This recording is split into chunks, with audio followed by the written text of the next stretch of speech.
അപ്പോൾ എത്തിയിട്ടുണ്ട് അല്ലേ? ഞങ്ങൾ കുറച്ചു നേരമായിട്ട് തിരയുന്നുണ്ടായിരുന്നു. അങ്ങ് പായസം കുടിക്കുമോ? ആണോ? ഞങ്ങളൊരു സംശയം ഉണ്ടായിരുന്നു രാവിലെ. അങ്ങയുടെ അഭ്യർത്ഥന പ്രകാരമാണ് ഇന്നത്തെ പ്രത്യേക പായസം എന്ന് പഴയ പറഞ്ഞു. ഞാൻ അഭ്യർത്ഥിച്ചിട്ടല്ല, ഞാൻ പറഞ്ഞത് കുട്ടികൾക്ക് ഏറ്റവും ഇഷ്ടമുള്ള പായസം ഉണ്ടാക്കണമെന്നാണ്. എന്നോട് എനിക്കിഷ്ടമുള്ള പായസം എന്ന് ചോദിച്ചപ്പോൾ എനിക്ക് കടല പായസം ഇഷ്ടമെന്ന് ഞാൻ പറഞ്ഞിട്ടുണ്ടായിരുന്നു. അതെ അതെ അതെ പഴയുടെ അങ്ങനെ ചെയ്തു. ഞാൻ പഴയടുത്ത് പറഞ്ഞു കുട്ടികൾക്ക് ചിലപ്പോൾ ഇത് ഇഷ്ടപ്പെടണമെന്നില്ല, പക്ഷെ പഴയ പറഞ്ഞ ഏറ്റവും കൂടുതൽ ഇഷ്ടപ്പെടുക ഈ പായസമാണ് കുട്ടികൾക്ക്. ഞങ്ങൾ പ്രേക്ഷകരോട് പറയായിരുന്നു, കുറ്റം കണ്ടുപിടിക്കാൻ വേണ്ടിയിട്ട് ഞങ്ങളൊരു 15 പേരെ ഇങ്ങോട്ട് അയച്ചു. ആ 15 പേരും നിരാശരായി മടങ്ങുകയാണ്. അപ്പം പഴയടത്തിനെ കുറ്റം പറയാനല്ല, നമ്മൾ ഒരു കാരണത്തിൽ നമ്മൾ ചെയ്യില്ല.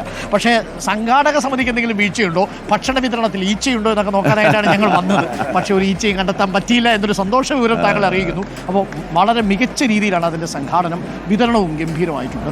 സർഗ്ഗവേദി എന്നുള്ളൊരു ആശയത്തിന് പ്രത്യേക കൈയടിയുണ്ട്. കാര്യം ഇത് എനിക്കൊന്ന് കലോത്സവത്തിൽ ആദ്യമായിട്ടാണ്. യഥാർത്ഥത്തിൽ വളരെ ഡ്രൈ ആണ് പലപ്പോഴും ഈ കലോത്സവത്തിൻ്റെ ഭാഗമായിട്ടുള്ള ഈ ഭക്ഷണപ്പുര ഡ്രൈ ആണ്. കുറച്ച് ആളുകൾ ഭക്ഷണം കഴിക്കാൻ വരുന്നു, ക്യൂ നിൽക്കുന്നു, ഭക്ഷണം കഴിക്കുന്നു, തിരികെ പോകുന്നു, കുറച്ച് പേര് വിളമ്പി കൊടുക്കുന്നു എന്നുള്ളതിനപ്പുറം ഈ കലോത്സവത്തിൻ്റെ ഒരു അന്തരീക്ഷത്തെ ക്രിയേറ്റ് ചെയ്യാൻ ഭക്ഷണപ്പുരയ്ക്ക് സാധിക്കുമായിരുന്നില്ല. ഇവിടെ അതുണ്ടാകണമെന്നുള്ള നിലയില്ല.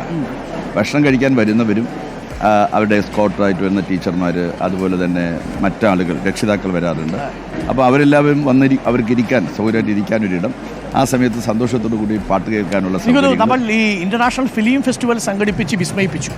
അതുപോലെ തലസ്ഥാന നഗരിയിൽ ആദ്യമൊക്കെ ഈ പകൽ സമയത്ത് ആളില്ലാത്തത് ചെറിയ ആശങ്ക ഉണ്ടായിരുന്നു.